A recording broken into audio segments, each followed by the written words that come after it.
bonsoir à tous. Merci d'être avec nous sur La Première. Voici les titres de l'actualité de ce vendredi 25 octobre.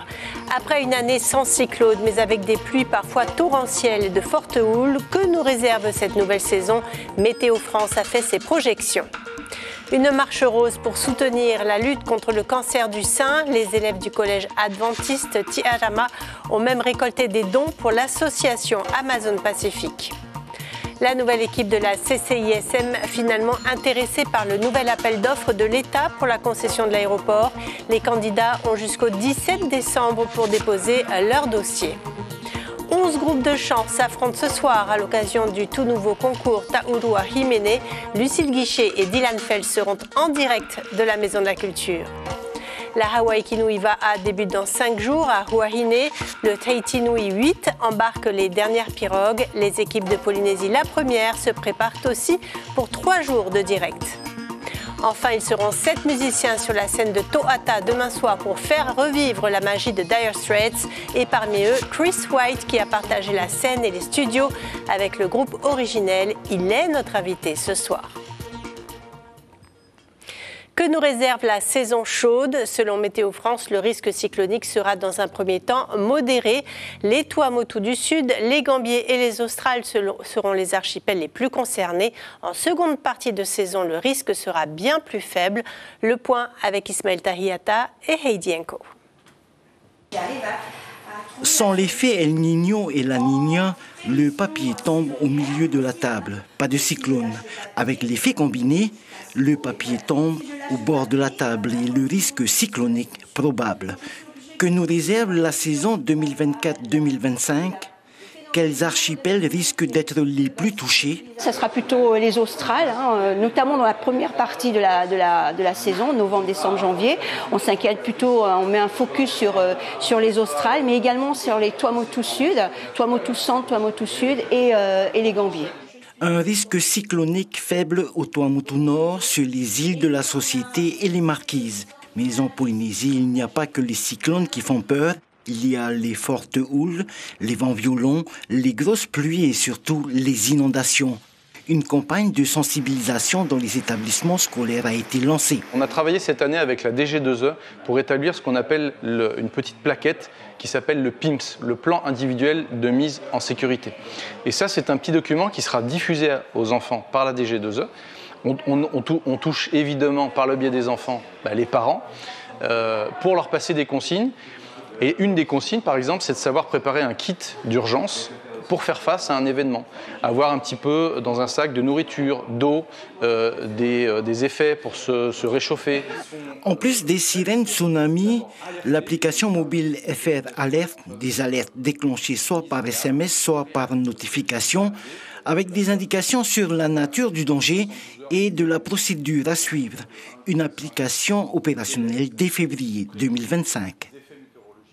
Octobre rose continue. 300 élèves du collège adventiste Tiarama ont marché jusqu'au complexe sportif Aurei et dessiné le cordon, symbole de la lutte contre le cancer du sein.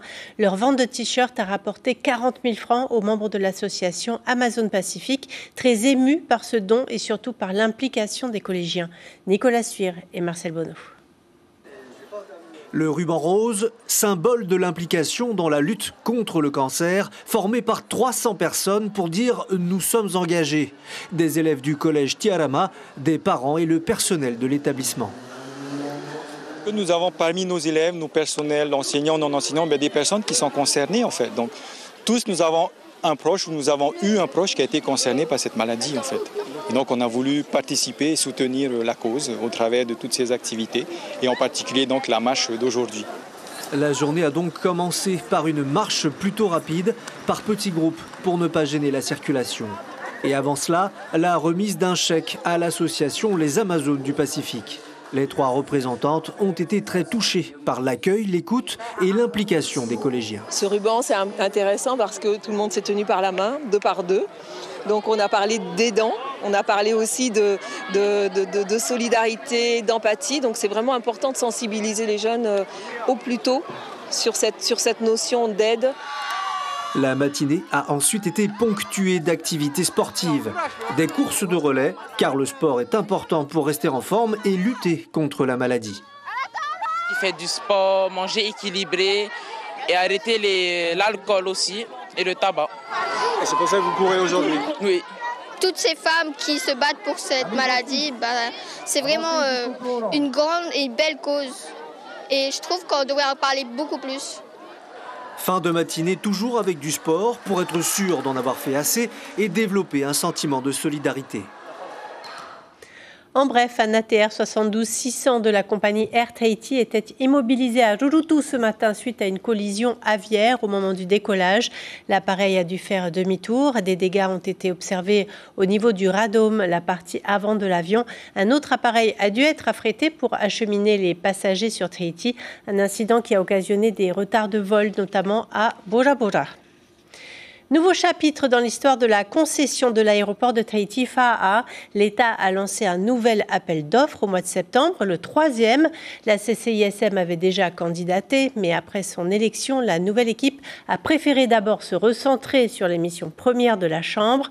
Mais finalement, elle serait intéressée. À la clé, un bon retour sur investissement grâce à un trafic aérien à la hausse. Lucille Guichet, Caroline Fary, Dylan Fels.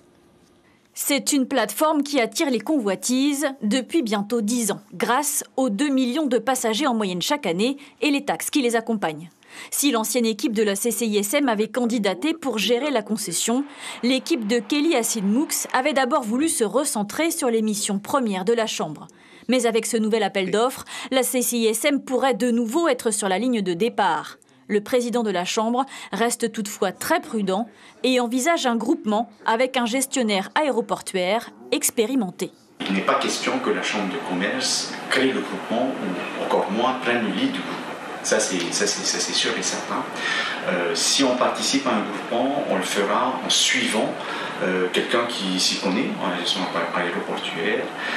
Alors bien entendu, avant de décider d'y aller ou pas, on va s'assurer que financièrement tout soit cadré. De son côté, le gestionnaire actuel ADT poursuit ses investissements au moins jusqu'en 2026. La société lance des travaux structurants comme des taxiways ou l'installation de nouveaux commerces. Je ne connais pas non plus ce qui va en être dans le futur ou les termes du contrat. Donc non, là-dessus, moi, je n'ai pas d'avis à vous dire. Nous, on avance, on continue de montrer qu'on fait le travail, voilà, qu'on essaye d'être un bon exploitant au service du pays, de nos clients, de nos compagnies. Voilà, ça, c'est notre feuille de route, là, et on continue d'avancer pour les 2 prochaines années. Les candidats ont jusqu'au 17 décembre pour déposer leurs offres. La nouvelle concession doit démarrer en 2027. Gaston Floss crée son nouveau parti politique et il s'appelle Tahoe Tatou. Le symbole de la tortue évoque la longévité et la résistance. Le credo de cette nouvelle formation, c'est amour, solidarité et souveraineté. Et c'est bien Pascal Haïti qui sera à la tête de ce parti qui a choisi le rose comme couleur. Un grand rendez-vous culturel a lieu en ce moment au Whare Tauhiti Nui. 2024 signe la 8e édition du Taurua Himene, mais désormais ce nom désigne également un concours. 11 groupes de chants ont choisi de relever le défi, l'occasion de se réapproprier les techniques des chants polyphoniques. Bonsoir Lucille Guichet, vous assistez à ce nouveau concours depuis un peu plus d'1 heure maintenant. Quels types de chants sont interprétés ? Eh bien, ce sont les catégories que l'on retrouve au Heiva, le Tarava Tahiti, le Tarava Raromatei, le Tarava Tuhape. Et puis, il y a une nouvelle catégorie, le Himene Otoro, qui est un medley des chants traditionnels, le Ute, le Tuki, le Patokto. Et en fait, chaque groupe compose un petit peu à sa guise. L'objectif de ce concours, c'est de mettre à l'honneur les Himene, un petit peu comme le fait le Hura Tapairu avec le Huri Tahiti. Mais le chemin est encore long. On le voit ce soir, la salle du Grand Théâtre est remplie à peine à moitié, alors que certaines soirées du Hura Tapairu début décembre affichent déjà complet. 11 groupes sont donc en compétition ce soir, notés par un jury. Ils sont une quinzaine de chanteurs sur scène, vous les avez peut-être vus. Ce sont donc des formations plus restreintes qu'au Heiva, où il y a au moins une centaine de chanteurs sur scène. Et pour les fans de chants traditionnels polyphoniques, il y aura un grand concert gratuit samedi prochain à la Pointe Vénus, le 2 novembre donc. Merci beaucoup Lucille Guichet et merci à Dylan Fels derrière la caméra. Hawaii Kinui, J-5, plus de 200 équipages participeront aux différentes compétitions. Depuis mercredi et jusqu'à demain midi, le Tahiti Nui 8 embarque exactement 101 VAA pour les îles sous le vent.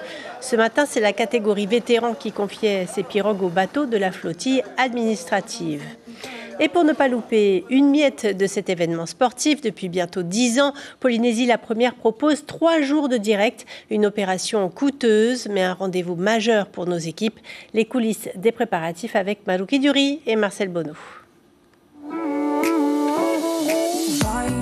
Pour apprécier ce beau spectacle, en direct à la télé, les gros moyens sont déployés.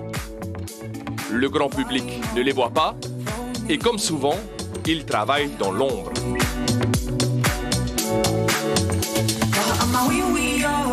Les techniciens sont essentiels au bon déroulement d'une couverture en direct. Et la Hawaii Kinui VAA, c'est la plus grosse opération de l'année. Sur l'océan, qui plus est, une véritable prouesse technique. On a l'installation, préparation du matériel pour les bateaux. On est 4 bateaux, donc 3 bateaux caméra à bord avec des cadreurs et puis des journalistes. Et le 4e bateau, un drone, bateau drone.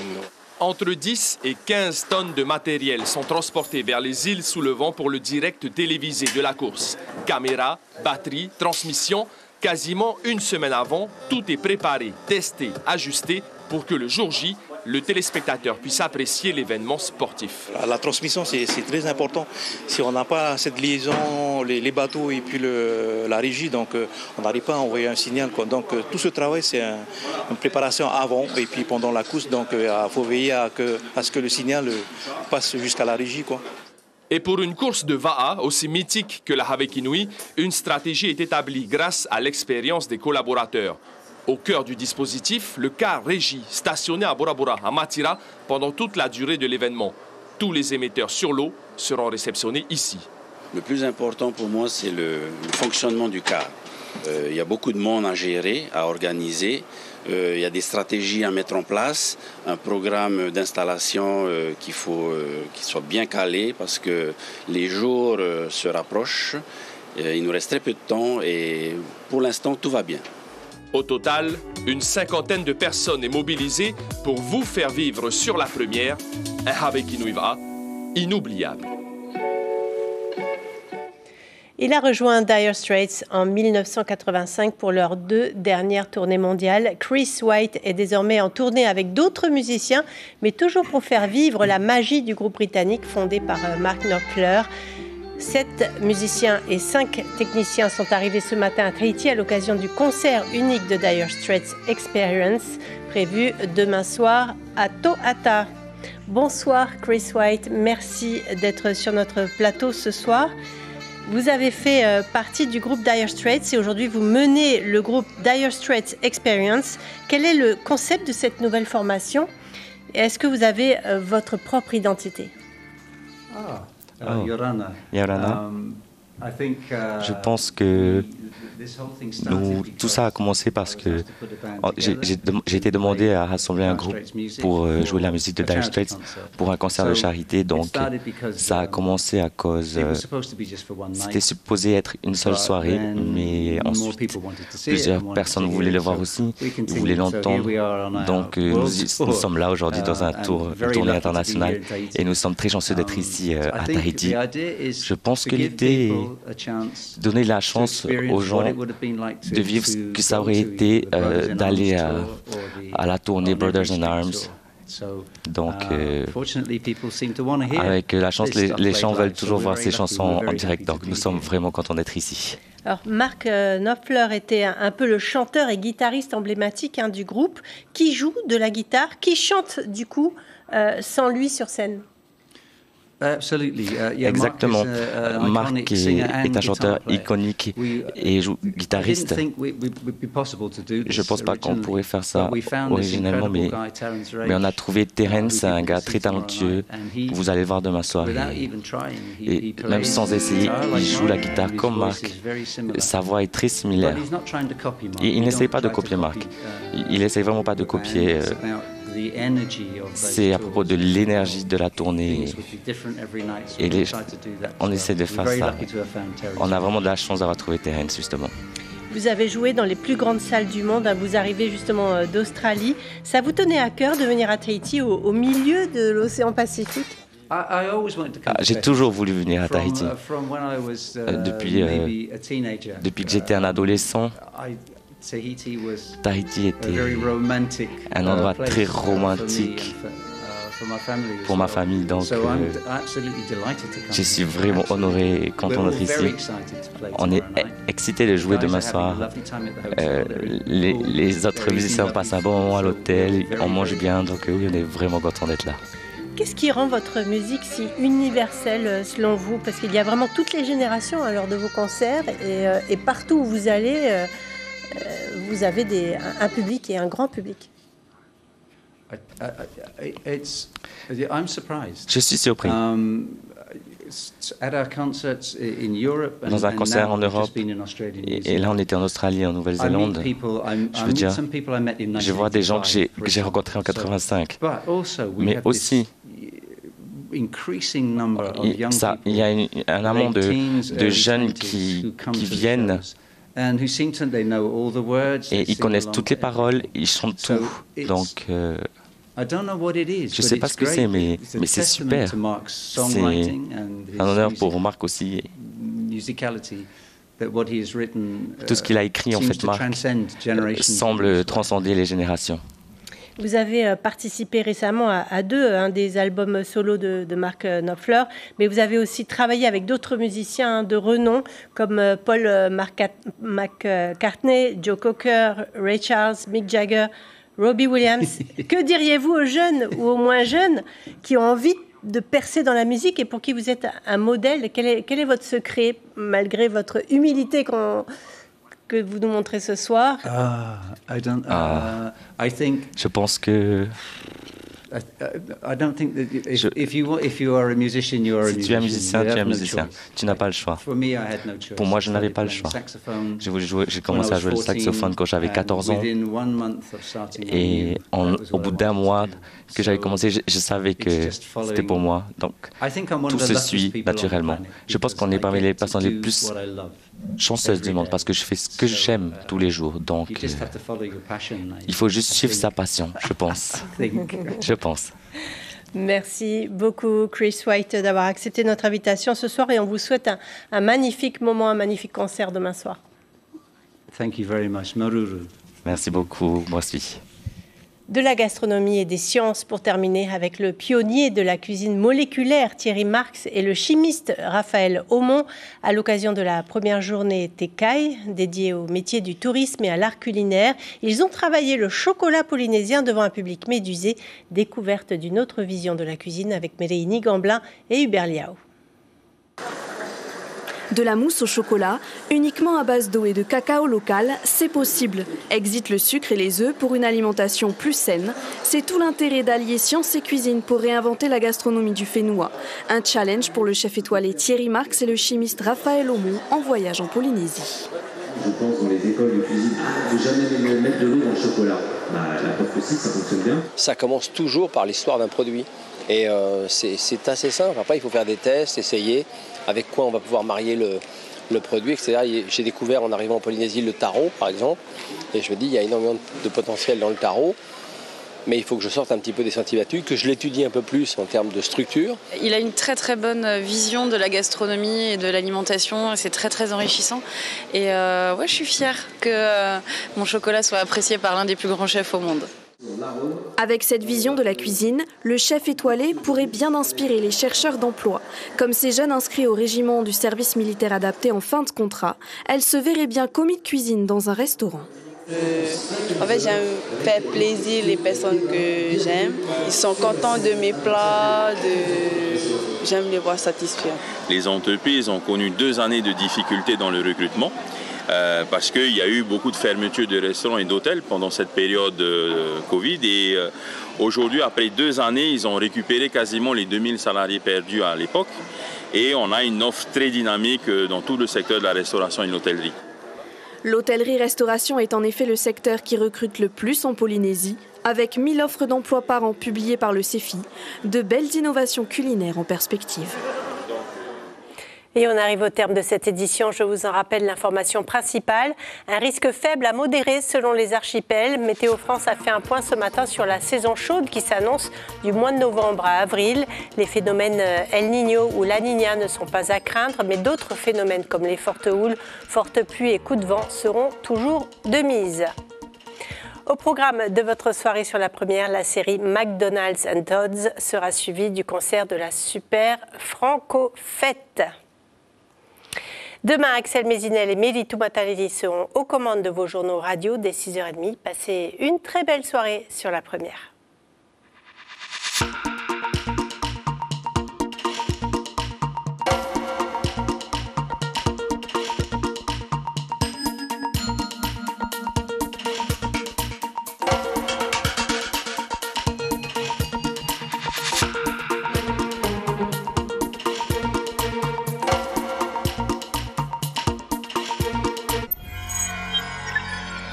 Retrouvez ce programme en replay sur notre site internet.